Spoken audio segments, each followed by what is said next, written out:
अस्सलामु अलैकुम वरहमतुल्लाहि वबरकातुहू। माई सेल्फ नसीम जुल्फ़िकार और मैं हाज़िर हूँ एक नए लेक्चर के साथ। और आज मैं जो लेक्चर आपको डिलीवर करूँगा it is about astronomy.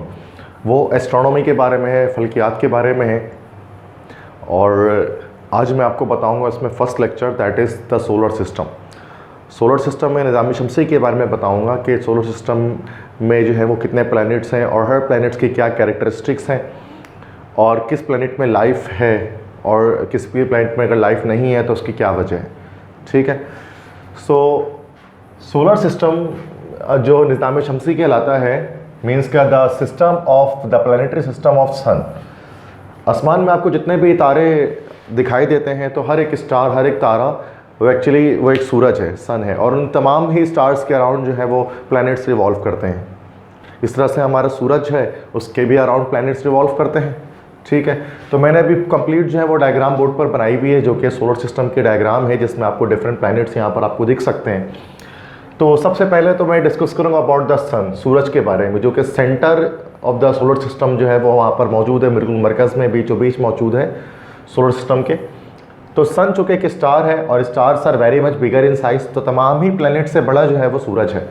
But ज़मीन से सूरज आपको इसलिए छोटा दिखाई देता है बिकॉज जो सन है, सूरज है, वो हमसे काफ़ी ज़्यादा दूर है, और जब चीज़ें बहुत दूर होती हैं तो फिर आपको छोटी दिखाई देती हैं। तो सूरज actually it is one of the 200 billion stars in the milky way galaxy. Milky way galaxy के 200 बिलियन स्टार्स में से एक स्टार हमारा सूरज है। गैलेक्सी किसे कहते हैं? Galaxy is actually a collection of stars. तारों का मजमुआ कहलाता है गैलेक्सी। तो there are so many galaxies in the universe, उनमें से एक गैलेक्सी है जिसका नाम है मिल्की वे गैलेक्सी, जो कि एक स्पायरल गैलेक्सी है। ठीक है। और उस मिल्की वे गैलेक्सी में हमारा सूरज जो है वो सन मौजूद है एक स्टार के तौर पे, और सूरज के साथ साथ 200 बिलियन और स्टार्स भी मिल्की वे गैलेक्सी में मौजूद हैं। तो milky way Galaxy is very very very vast. ठीक है। तो जो सूरज है, सन है, उसकी एज क्या है? उसकी एज है 4.6 बिलियन ईयर्स, और उसका साइज़ कितना सूरज का? इट इज़ 1.3 मिलियन अर्थ। कि इतना बड़ा है सूरज के 13 लाख के करीब हमारी जो अर्थ है, ज़मीन है, वो हमारी दुनिया उसके अंदर जाकर समा सकती है। It is so much big in size.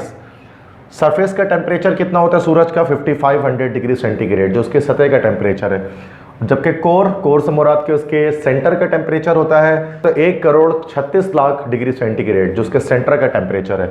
ठीक है। और मास क्या है? तो काफ़ी हैवी है सूरज, और 99.8% जो मास है सोलर सिस्टम का वो सूरज पर मुश्तमिल है।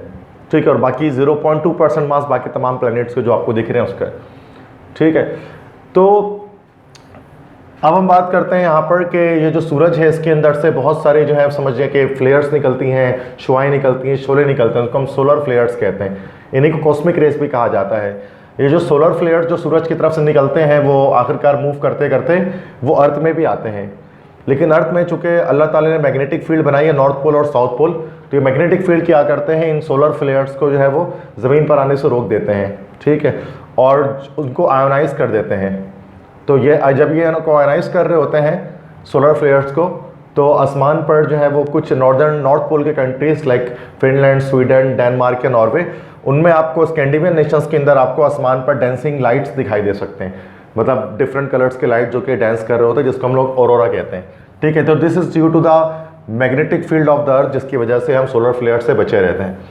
तो सोलर सिस्टम में टोटल हमारे पर प्लैनेट्स कितने हैं? तो there are total 8 planets, 8 planets हैं। Pluto is not considered as a planet, is it is a dwarf planet, जो कि मैं बाद में आपको डिस्कस करूंगा।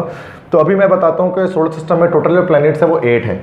ठीक है। इनमें से शुरू के जो 4 प्लैनेट्स हैं they are called inner planets या टेरेस्ट्रियल प्लैनेट्स, और अगले जो 4 प्लैनेट्स हैं they are called outer planets या गैस जाइंट्स। ठीक है। इनको इनर प्लैनेट्स इसलिए कहते हैं बिकॉज ये सोलर सिस्टम के बिल्कुल सूरज के आसपास मौजूद है, इंटरनल ऑर्बिट्स के अंदर। वो आउटर प्लैनेट्स इसलिए कि वो आउटर ऑर्बिट्स में मौजूद है सूरज के। तो तमाम ही प्लैनेट जो है वो मूव कर रहे होते हैं। स्टार तो फिक्स होता है बट प्लैनेट जो है वो सर्कुलर मोशन कर रहे होते हैं अपने ऑर्बिट के अंदर, जो उनका एक पॉइंट ऑफ रोटेशन होता है। इनर प्लैनेट्स को हम टेरेस्ट्रियल प्लैनेट्स भी कहते हैं। टेरेस्ट्रियल क्यों? चूँकि इनमें एक टेरेन होता है, इनमें मतलब एक सतह होती है, ज़मीन होती है जिस पर हम चल फिर सकते हैं। लेकिन जो आउटर प्लैनेट्स हैं वो काफ़ी बड़े साइज़ के होते हैं, उनको गैस जाइंट कहा जाता है बिकॉज मेनली वो कंसिस्ट करते हैं गैसेस पर। ठीक है। और बहुत थोड़ा सा इनका सरफेस इनके अंदर होता है। ठीक है। तो सबसे पहले जो इंटरनल प्लैनेट्स की बात करते हैं शुरू के 4 प्लैनेट में, तो फर्स्ट प्लैनेट हमारे पास होता है जिसको हम कहते हैं मर्क्यूरी। सो मर्क्यूरी को उर्दू में अतारुद कहा जाता है। It is a very small planet, much smaller than our earth. और मर्क्यूरी नाम क्यों दिया गया? It is a Roman messenger god. तो रोमन मैसेंजर गॉड का नाम था मर्क्यूरी, जो कि खुदा का पैगाम बंदों को लेकर जाता था, जैसे हम जिब्रील अलैहिस्सलाम कहते हैं, वैसे रोमन्स कहा करते थे मर्क्यूरी, उसी के नाम पर ये प्लैनेट रखा गया। अच्छा, इसके बाद डिस्टेंस के बारे में मैं बताऊं तो मैं आपको लाइट की स्पीड के लिहाज से मैं आपको बताऊंगा कि कौन सी चीज़ कितनी दूर है, ताकि आपको समझने में आसानी हो। बिकॉज अगर मैं किलोमीटर्स में बात करूंगा तो it will be very much difficult for you to understand कि मैं किस डिस्टेंस की बात कर रहा हूँ। ठीक है, जैसे कि अगर मैं लाइट की स्पीड की बात करता हूँ तो लाइट की स्पीड होती है 3 × 10⁸ मीटर पर सेकेंड। इसका मतलब ये होता है कि 1 सेकंड के अंदर लाइट जो है वो 3 × 10⁸ मीटर पर सेकंड ट्रैवल कर सकती है। इसको और सिंपल किया जाए तो लाइट 1 सेकंड के अंदर इस ज़मीन के 7 चक्कर लगा लेती है। इसका मतलब अगर मैं चुटकी बजाता हूँ तो मेरे 2 बार चुटकी बजाने के देरी में क्या होगा कि ये लाइट जो है वो ज़मीन के 7 चक्कर लगा चुकी होगी। या अगर हम कह सकते हैं हम कोई ऐसा रॉकेट ईजाद कर दें, अगर हमने किया नहीं है, बिकॉज लाइट की स्पीड से ट्रैवल करना इम्पॉसिबल है अकॉर्डिंग टू आइंस्टाइन। बिकॉज उस सूरत में क्या होता है कि इंसान की जो मास है वो एनर्जी में कन्वर्ट हो जाता है E=mc² के मुताबिक। बट इन केस मान लेते हैं कि अगर कोई ऐसी गाड़ी बना दी गई है जो कि लाइट की स्पीड से ट्रैवल करती है, तो क्या होगा कि फिर वो गाड़ी 1 सेकंड में ज़मीन के 7 चक्कर लगा सकेगी, जो इतनी फास्ट गाड़ी होगी। तो उसी लाइट की स्पीड से अगर हम उसी गाड़ी या उसी रॉकेट में हम ट्रैवल करके जाएं डिफरेंट प्लैनेट्स में, तो वो कितना टाइम लगेगा? तो मरकरी में जाने में 3.2 मिनट्स लगेंगे। मतलब सूरज से अगर हम स्टार्ट करें ट्रैवल तो 3.2 मिनट्स में मरकरी पहुंच जाएंगे।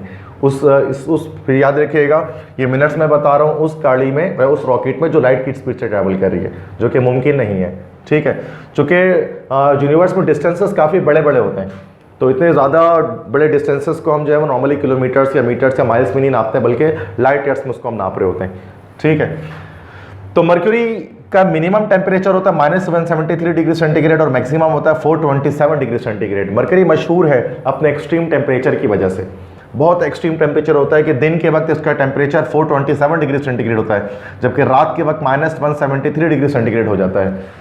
उसकी वजह क्या होती है कि मरकरी अपने ही एक्सिस में बहुत स्लो रोटेशन करता है, अपने ही एक्सिस में बहुत स्लो मूव कर रहा होता है। तो क्या होता है कि एक बहुत बड़े अरसे तक इसका एक पार्ट जो है सूरज के सामने रहता है। तो जो पार्ट इसका सूरज के सामने रहता है वो काफ़ी हद तक गर्म हो जाता है, दैट इज़ 427 डिग्री सेंटीग्रेड।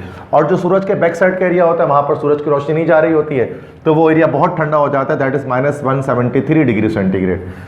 तो ये एक्सट्रीम टेम्परेचर है कि अगरचे बच्चों ये लगता है नॉर्मली स्टूडेंट्स को कि मर्क्यूरी चूँकि सबसे सामने नियर में है तो सबसे ज़्यादा गर्म प्लैनेट यही होगा, बट ऐसा नहीं है। The hottest planet is Venus, mercury is the second hottest, but रात के वक्त ये बहुत कोल्ड हो जाता है। मतलब अगर कोई इंसान अगर मर्क्यूरी गया तो दिन के वक्त अगर जाएगा तो वो जल जाएगा, पिघल जाएगा, और रात के वक्त अगर कोई इंसान जाएगा तो वो जम जाएगा। ठीक है, that is extreme weather of Mercury. ये फास्टेस्ट प्लैनेट भी है। फास्टेस्ट प्लैनेट इसलिए कि अपने एक्सिस में तो बहुत स्लो मूव करता है, लेकिन जो सूरज के अराउंड जो ये मूव करता है इस एक्सिस में अपने सूरज के ऑर्बिट में, तो ये बहुत फास्ट मूव करता है। 88 डेज में ये अपना एक ईयर कंप्लीट कर लेता है। बल्कि ये कहना चाहिए कि जितने देर में ये अपने एक एक्सिस में घूमता है उतनी देरी में ये जो है वो 2 बार कंप्लीट रेवोल्यूशन पूरी कर लेता है इस सूरज के अराउंड। ठीक है, मतलब इसमें एक दिन जो है वो 2 साल का होता है, या एक रात जो है वो 2 साल की होती है। इस तरह से ये मान सकते हैं। मून के बारे में बात की जाए तो आर्टिफिशियल नेचुरल सैटेलाइट कुदरती सैयारची है, तो एक भी मून नहीं है मर्क्यूरी के पास, इट हैज़ नो मून। अब हम आते हैं सेकंड प्लेनेट की तरफ, दैट इज कॉल्ड वीनस। अच्छा, मर्क्यूरी में लाइफ नहीं है, लाइफ नहीं होने की वजह एक्सट्रीम वेदर इसका है। ठीक है, तो कोई ज़िंदगी के आसार इसमें नहीं मिले। वीनस सेकंड प्लेनेट पे हम आते हैं जिसको हम कहते हैं ज़ोहरा। It is called the most, इसमें जो है वो वेनस उसको क्यों नाम दिया गया? Because of the Roman goddess of love. ठीक है, तो रोम में रोमन्स एक रिलीजन है, पास्ट रिलीजन है। ठीक है, काफ़ी पुराना रिलीजन था रोमन्स का, भी ये नहीं है रोमन्स और ग्रीक्स वगैरह। तो रोमन्स जो थे वो मोहब्बत की देवी कहा करते थे वीनस को, तो वीनस उसी मोहब्बत की देवी के नाम पे इस प्लैनेट का नाम रखा गया। उर्दू में उसको हम ज़ोहरा कहते हैं। लाइट की स्पीड से अगर हम ट्रैवल करेंगे तो 6 मिनट में हम सूरज से वीनस तक पहुंच जाएंगे। ठीक है, और टेम्परेचर इसका होता है 462 degree centigrade all the time, average temperature है। It is the hottest planet of the solar system. Hottest होने की वजह मैं नीचे आपको बता देता हूँ क्या है इसके जो मेन पॉइंट्स हैं या इसके जो फन फैक्ट्स हैं वो आपको पता नहीं चाहिए वीनस के बारे में कि it is the brightest planet. कि ज़मीन से देखने पर भी आपको कुछ प्लैनेट्स दिखाई देते हैं। शुरू के ज़्यादातर प्लैनेट आपको मतलब मर्क्यूरी से लेकर जो है सैटर्न तक सारे ज़मीन से दिखाई देते हैं। तो जो सबसे ब्राइटेस्ट आपको दिखता है मून के बाद जो ब्राइटेस्ट ऑब्जेक्ट है आसमान पर, दैट इज़ वीनस। इसको मॉर्निंग स्टार और इवनिंग स्टार भी कहते हैं। ठीक है, चूँकि सुबह के वक्त भी आपको दिखता है, फजर के वक्त भी और मगरिब के वक्त भी आपको जो है वो वेस्ट साइड पे ये दिख रहा होता है, ठीक है, इसलिए इसका मॉर्निंग स्टार और इवनिंग स्टार कहा जाता है। अगरचे दूर से देखने पे बहुत खूबसूरत लगता है ये प्लैनेट, लेकिन internally it is actually like a hello, it is a hell like planet, एक जहन्नम की तरह एक प्लैनेट है। इसमें जो बादल मौजूद हैं वो सल्फर डाइऑक्साइड गैस के बादल इसको घिरे रहते हैं, और इसमें बारिश जो होती है वो सल्फ्यूरिक एसिड की बारिश होती है, तेज़ाब की बारिश होती है, और पूरा समंदर है उसके अंदर सल्फ्यूरिक एसिड का, H2SO4 का। तो ये कहा जाता है कि it is a future of earth due to global warming, कि अगर हम अपनी ज़मीन के अंदर ग्लोबल वार्मिंग को अगर हम कंट्रोल नहीं करेंगे तो हमारे अर्थ का भी वही हाल होगा जो कि वीनस का हाल हुआ। चूँकि वीनस के अंदर सल्फर डाइऑक्साइड गैस बड़ी तादाद में क्लाउड्स में मौजूद है, तो सूरज की रोशनी जब अंदर दाखिल होती है वीनस में तो वो ट्रैप हो जाती है और बाहर नहीं निकल पाती, ठीक है। और इस तरह से हम भी बहुत सारे ऐसे मतलब फ्यूल्स वगैरह इस्तेमाल करते हैं, और इंडस्ट्रियल वेस्ट हमारे ऐसे होते हैं जिसमें इस तरह के सल्फर डाइऑक्साइड गैसेज वगैरह होती हैं। तो अगर ये भी अगर एटमॉस्फेयर में बढ़नी शुरू हो जाएंगे तो क्या होगा कि ग्लोबल वार्मिंग जो है वो इंक्रीज होना शुरू हो जाएगा, और हमारा हाल भी वैसे ही होगा जैसे कि आज वीनस प्लैनेट का हाल है, like a hello in the solar system. Third planet is the earth, इसके बारे में ज़्यादा बताने की ज़रूरत नहीं है, ये हमारा खुद का प्लैनेट है, ब्लू ग्रीन टाइप का जो आपको दूर से दिखता है। तो अर्थ के बारे में जब बात करें तो it is the only planet to exhibit life, जिंदगी जिसके अंदर मौजूद है वो सिर्फ वाहिद प्लैनेट है, ठीक है। और इसके पास एक मून है, एक चांद है। वीनस के पास भी मून कोई नहीं है, चांद नहीं है। अर्थ के पास एक चांद है जिसको हम लोग कहते हैं, मून का नाम इसको हम देते हैं, ठीक है, जो ज़मीन के अराउंड जो है वो रिवॉल्व कर रहा होता है। सूरज की रोशनी ज़मीन तक जो है वो 8.3 मिनट में पहुँचती है, ठीक है, 8.3 मिनट में सूरज की रोशनी ज़मीन तक पहुँच जाती है। उसके बाद नेक्स्ट प्लैनेट हमारे पास है जिसको हम कहते हैं मार्स, ठीक है। मार्स या मरीख उर्दू में कहा जाता है, तो it is the Roman god of war, Roman जंग के देवता को मार्स कहा करते थे। और ये 12.7 मिनट्स लगते हैं सूरज की रोशनी को मार्स तक पहुँचने में, ठीक है। और मिनिमम टेम्परेचर इसका -87 डिग्री सेंटीग्रेड होता है, और मैक्सिमम टेम्परेचर -5 डिग्री सेंटीग्रेड होता है, ठीक है। मतलब बहुत ज़्यादा कोल्ड प्लैनेट है ये भी, जो कि इन ह्यूमन सर्वाइवल के लिए ज़रूरी है कि जो प्लैनेट होगा वो गोल्डीलॉक्स जोन में होना ज़रूरी है। गोल्डीलॉक्स जोन किसे कहते हैं? हैबिटेबल जोन, मतलब जिस जोन में वाटर लिक्विड स्टेट में मौजूद होगा वहाँ पर लाइफ एग्जिबिट करेगी, ठीक है। अगर हम अर्थ से वीनस की बात करें, मर्क्यूरी की बात करें, तो यहाँ टेम्परेचर इतना ज़्यादा है कि यहाँ पर लिक्विड या वाटर एवोपरेट हो जाता है, क्योंकि 100 डिग्री सेंटीग्रेड से ज़्यादा टेम्परेचर इन प्लैनेट्स का है, that is more than the boiling point of water. इस तरह से जब हम मार्स की बात करें उसका टेम्परेचर 0 डिग्री से कम है, मतलब वाटर यहाँ पर फ्रीज हो जाएगा। तो चाहे वाटर फ्रीज हो चाहे वाटर बॉयल हो जाए, दोनों जगहों पर लाइफ नहीं हो सकती। लाइफ वहीं हो सकती है जहाँ पर वाटर लिक्विड स्टेट में मौजूद होगा, ठीक है। तो मिनिमम और मैक्सिमम टेम्परेचर इसके दोनों ही माइनस में है। इसको हम रेड प्लैनेट कहते हैं, उसके रेड सॉइल की वजह से ज़मीन से भी रेड टाइप का दिख रहा होता है। इसके सरफेस में ऑक्सीजन कोई भी मौजूद नहीं है, ठीक है, तो इसके लिए इसमें लाइफ पॉसिबल नहीं है। और इसके 2 चांद हैं, जिसको एक को फोबोस और एक को डीमोस कहते हैं, ठीक है। तो नेक्स्ट फिर आगे हम बढ़ते हैं। तो अब क्या होता है कि मार्स पे ट्रैवलिंग करने के बाद हम आते हैं तो नेक्स्ट एक और प्लैनेट नहीं आता, बल्कि एक बहुत बड़ा गैप आता है बीच में, और उस गैप को हम लोग कहते हैं एस्ट्रॉइड बेल्ट। उसके अंदर प्लैनेट्स तो नहीं है लेकिन एस्ट्रॉइड्स होते हैं। एस्ट्रॉइड्स क्या होते हैं? रॉक के, पत्थर के छोटे बड़े पार्टिकल्स होते हैं, ठीक है, जो कि एक कमरे के साइज से लेकर एक सिटी के साइज के इतने बड़े भी हो सकते हैं। और ये छोटे मोटे बहुत सारे पत्थर सूरज के अराउंड जो है वो सर्कुलर ऑर्बिट में रोटेट कर रहे होते हैं। एक्चुअली ये एस्ट्रॉइड बेल्ट और 700,000 एस्ट्रॉइड्स इसके अंदर मौजूद होते हैं एस्ट्रॉइड बेल्ट के अंदर अप्रॉक्सीमेटली। और ये एस्ट्रॉइड्स असल में इनकम्प्लीट प्लैनेट्स होते हैं। इनकम्प्लीट प्लैनेट इसको हम इसलिए कहते हैं, इसको उर्दू में कहा जाता है सैयारचा, ठीक है। तो उनको इनकम्प्लीट प्लैनेट इसलिए कहा जाता है कि प्लैनेट्स भी इस तरह से बने थे कि छोटे छोटे पत्थर बहुत सारे ग्रेविटी की वजह से आपस में मिलते थे और मिलने के बाद प्लैनेट की सूरत अख्तियार कर लेते थे। लेकिन जब जुपिटर की फॉर्मेशन हुई तो जुपिटर जो था उसने क्या किया कि उसकी ग्रेविटी ने इन तमाम पार्टिकल्स को, इन तमाम एस्ट्रॉइड्स को मिलने से रोक दिया। तो ये काफ़ी लंबे अर्से से इस तरह से पत्थर ऐसे ही मौजूद हैं और ये आपस में मिलकर जो है वो प्लैनेट नहीं बन पाते due to the gravitational pull of Jupiter. अब ये एस्ट्रॉइड बेल्ट तो आराम से घूमते रहते हैं सूरज के अराउंड, ठीक है, और कभी कभार ये घूमते घूमते क्या होता है कि अपना मदार छोड़कर डिफरेंट प्लैनेट्स की तरफ भी आ जाते हैं। जैसे कभी कभार ये अर्थ की तरफ आ जाते हैं, और जब ये अर्थ की तरफ आते हैं और अर्थ के एटमॉस्फेयर में दाखिल होते हैं तो आप जानते हैं अर्थ के एटमॉस्फेयर में ऑक्सीजन गैस है दैट सपोर्ट्स कंबस्टन। तो क्या होता है, ये एस्ट्रॉइड के टुकड़े जलना शुरू कर देते हैं तेजी से, और जब वो जलते हैं तो इन्हीं को हम कहते हैं मीटियोर इन इंग्लिश, ठीक है। और जलते जलते कभी कभार वो मतलब कि फिज़ा में एटमॉस्फेयर में ही एवापोरेट हो जाते हैं, और कभी कभार वो ज़मीन पर आकर टकरा जाते हैं। तो ज़मीन पर टकराते हैं तो कभी धमाका भी हो जाता है, एक्सीडेंट भी हो जाता है, कोई कैटास्ट्रोफ, कोई आफत भी आ जाती है। जैसे डायनासोरस भी मरे थे किस तरह से एस्ट्रॉइड के ज़मीन पर जाकर टकराने से। कभी कभार छोटे मोटे नॉर्मली रशिया, साइबेरिया साइड वगैरह पे टकराते रहते हैं अर्ली बेसिस पर। तो इनको कुछ ज़माने में मतलब जब ये आसमान पे देखे जाते हैं तो एक शूटिंग स्टार टाइप का दिखता है। तो पुराने ज़माने से उसको शूटिंग स्टार कहा जाता था, टूटता तारा। लेकिन एक्चुअल में ये कोई तारा नहीं था जो टूटता था, it is actually the piece of asteroid जो कि अपने बेल्ट से निकल कर अर्थ में दाखिल होता था। तो पुराने ज़माने के लोग उसको विशिंग स्टार कहते थे, हिंदू वगैरह उसको देखकर प्रार्थना किया करते थे, बट ऐसे इसमें कोई बात नहीं है। नेक्स्ट आगे एस्ट्रॉइड बेल्ट के बाद हम आगे जाते हैं काफ़ी डिस्टेंस ट्रैवल करने के बाद, तो सबसे बड़ा प्लेनेट हमारे पास आता है सोलर सिस्टम का, जिसको हम लोग कहते हैं मुश्तरी, इंग्लिश में कहते हैं इसको जुपिटर। तो जुपिटर नाम किस वजह से इसको दिया गया? रोमन सुप्रीम गॉड, रोमन्स का सबसे बड़ा खुदा जिसको जो है वो जुपिटर कहा जाता है, और ग्रीक्स इसी को ज़्यूस कहते हैं, उसके नाम पर इस प्लेनेट को रखा गया क्योंकि ये सबसे बड़े साइज़ का था। और ये जो है वो सूरज से यहाँ तक आपको पहुँचते हैं तो 43.3 मिनट्स आपको लगेंगे अगर आप ऐसे रॉकेट पर जाओ जो कि लाइट की स्पीड से ट्रैवल करती है। ये सबसे बड़ा प्लेनेट है, 500 अर्थ इसके अंदर समा सकते हैं, हमारी जैसी ज़मीनें समा सकती हैं। और इसके अंदर जो इसके डायग्राम में जो सबसे मेन आपको चीज़ दिखती है that is here and this is giant red spot, ये ग्रेट रेड स्पॉट, एक बहुत बड़ा लाल धब्बा। ये जो बहुत बड़ा लाल धब्बा है ये एक स्टॉर्म, एक तूफान है जो कि आया हुआ है जुपिटर के अंदर 300 सालों से, और 300 सालों से अब तक ये तूफान यहाँ पर चल रहा है और बड़े तेज़ हवा इसके अंदर चलती है, इतनी कि ट्रक को भी उठाकर फेंक दें। ठीक है, तो उसका टेम्परेचर -148 डिग्री सेंटीग्रेड होता है, तो ये बहुत ठंडा है कि लाइफ इसमें सूटेबल नहीं है जीने के लिए, और साथ में हवाएं भी बहुत तेज़ हैं तो इंसान इसमें नहीं रह सकता।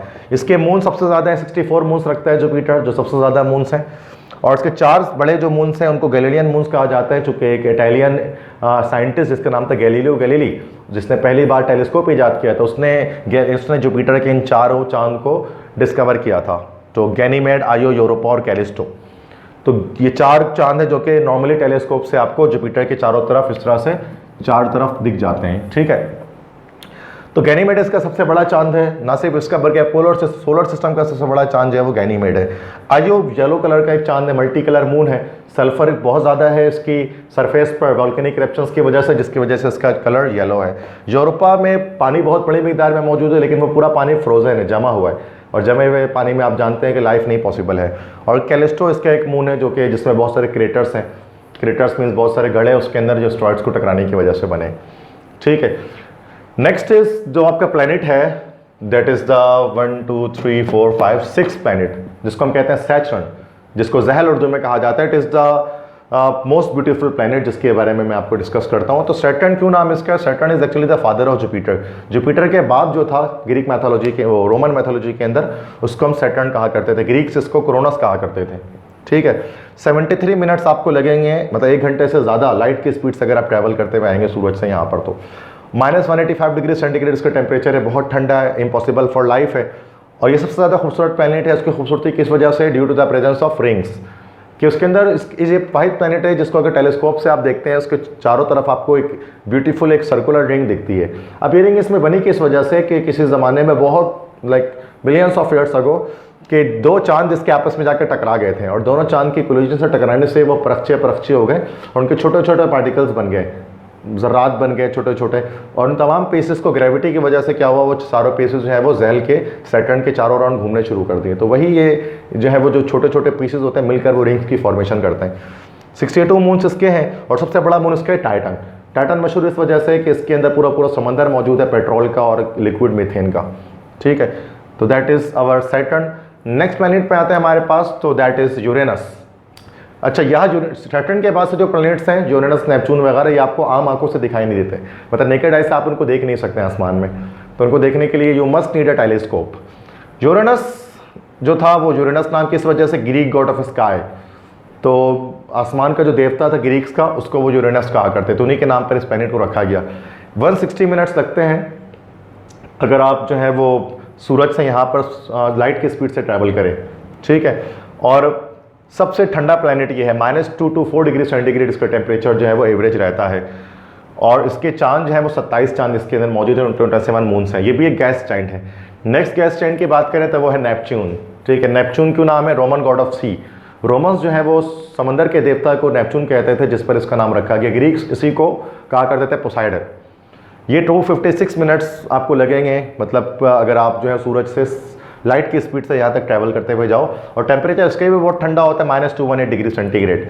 और ये सबसे वाइंडियस्ट प्लैनेट है, सबसे तेज़ हवाएं इसके अंदर चलती है। जुपिटर से भी ज़्यादा तेज़ हवाएं thousands of kilometre per hour के रफ्तार से इसमें चल रही होती हैं। ठीक है, और अगर तो मैंने बताया कि लाइट के स्पीड से अगर इसमें जाएंगे तो इसमें 256 मिनट लगेंगे। लेकिन अगर आप किसी नॉर्मल एरोप्लेन के थ्रू अगर आप जाना चाहो इसके अंदर, वैसे तो ऑक्सीजन गैस नहीं होती वैक्यूम के अंदर, बट फिर भी अगर हम सपोज कर लें तो एरोप्लेन के थ्रू 640 ईयर 640 साल हमें लगेंगे सूरज से लेकर जो है वो यहाँ तक का डिस्टेंस ट्रैवल करने में। और अगर हम किसी रॉकेट से जाना चाहें तो हमें कंटिन्यूसली 5 साल लगेंगे। तो इसलिए हम कह रहे हैं कि लाइट की स्पीड बहुत ज़्यादा फास्ट है बनिस्बत बाकी किसी भी चीज़ के। तो मैक्सिमम हम रॉकेट की स्पीड से जा सकते हैं, जो कि 5 साल हमें लगेंगे सिर्फ नेपच्यून पहुंचने में। ठीक है, अगर कंटिन्यूसली रॉकेट अगर जाता रहे, जो कि पॉसिबल नहीं है, जो कि इतना ज़्यादा फिजिबल नहीं है। अच्छा, एक चीज़ मैं आपको बताना भूल गया कि नेपच्यून और यूरेनस, तो नेपच्यून और यूरेनस के बीच में एक पूरा एक और एक रीजन आता है, जैसे एस्टेरॉयड बेल्ट वहाँ पर आते हैं, यहाँ पर एक रीजन आता है, उसको हम लोग कहते हैं कॉमेट बेल्ट। यहाँ पर होते हैं कॉमेट्स। कॉमेट्स क्या है? कॉमेट्स भी एस्टेरॉयड्स की तरह जो है वो पत्थर होते हैं, छोटे बड़े बहुत सारे पत्थर होते हैं, उनको दुमदार सितारे कहा जाता है। ठीक है, कॉमेट्स बने हुए किस चीज़ से होता है? रॉक से, चट्टान से, आइस, इसमें पानी होता है, बर्फ होता है, और उसके साथ इसमें कुछ ऑर्गेनिक मटेरियल्स होते हैं, like carbon, hydrogen, nitrogen, oxygen, इस तरह के कंपाउंड्स होते हैं। ठीक है, और ये कंपाउंड्स, ये जो कॉमेट्स होते हैं, इनके हाईली एलिप्टिकल ऑर्बिट होता है। एलिप्टिकल ऑर्बिट में, एलिप्स टाइप के ऑर्बिट में सूरज के अराउंड ये घूम रहे होते हैं, और काफ़ी एक लंबे अरसे के बाद, like passing hundreds of years, क्या करते हैं, ये बार बार अपने रोटेशन को सूरज के पास से गुजरते हैं। जब ये सूरज के पास से, सन के पास से गुजरते हैं, तो सन के पास से जैसे गुजरते हैं तो सूरज की तेज़ हीट की वजह से उसके अंदर जो आइस होता है ना, वो बर्फ इसका क्या होता है, पिघलना शुरू कर देता है, एवोपरेट होना शुरू हो जाता है, जिसकी वजह से उसकी टेल बन जाती है, इसकी दुम बन जाती है। दैट्स वाई कॉमेट्स को हम उर्दू में कहते हैं दुमदार सितारे। असल में स्टार्स ये भी नहीं होते हैं, ये एक्चुअली जैसे पत्थर के पीसीज हैं जिसके अंदर आइस मौजूद है, और जब ये सूरज के पास से गुजर रहे होते हैं तो फिर इनके अंदर से पार्टिकल झड़ झड़ कर नीचे गिरते हैं, छोटे बड़े बहुत सारे। तो वो जब ज़मीन पर आते हैं तो बहुत सारे, एक ही रात में आपको बहुत सारे मीटियोर्स जो है वो साथ में दिखाई देते हैं गिरते हुए। इसको मीटियोर शावर्स कहते हैं, जो कि नॉर्मली फेसबुक वगैरह या टीवी में आपको बताया जाता है कि आज की रात मीटियोर शावर्स आएंगे, मतलब बहुत सारे शूटिंग स्टार आपको देखने को मिलेंगे। तो वो कॉमेट जब करीब से गुजरता है कभी अर्थ के पास से, तब देखने को मिलता है वो। ठीक है, इसको दुमदार सितारा कहते हैं। जैसे हेलिस कॉमेट एक बहुत फेमस है, जिसके बारे में न्यूटन ने बताया था कि कितने साल के बाद, ये 76 ईयर्स के बाद ये बार बार दोबारा दिखाई देता है।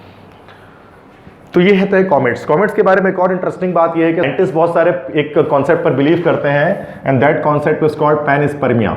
पैनस्पर्मिया किसे कहते हैं? कि वो कहते हैं कि हमारे पास जो लाइफ आई है यूनिवर्स में, वो लाइफ किसी तरह से कॉमेट्स से आई है। कि जब कॉमेट्स जो है वो आते थे, ज़मीन से गुजरते तो ज़मीन पे आकर टकराते भी थे, तो अपना ऑर्गेनिक मटेरियल जो है वो ज़मीन के अंदर छोड़ देते थे, और ये organic material carbon, hydrogen, oxygen के मिलते मिलते आखिरकार single celled organism and then multicellular organisms की जो है वो फॉर्मेशन हुई, उनकी ओरिजिनेशन हुई। ये साइंस कहते हैं, इसको पैनस्पर्मिया कॉन्सेप्ट कहते हैं, कि how life was originated in the earth. तो इसी कॉमेट के बारे में जो है वो पुराने ज़मानों में लोगों के बारे में वहम होते थे, और लोग इसको समझा करते थे कि जब भी कॉमेट दिखेगा तो फिर उस सूरत में कोई आफत आने वाली है, कोई बला नाजिल होने वाली है।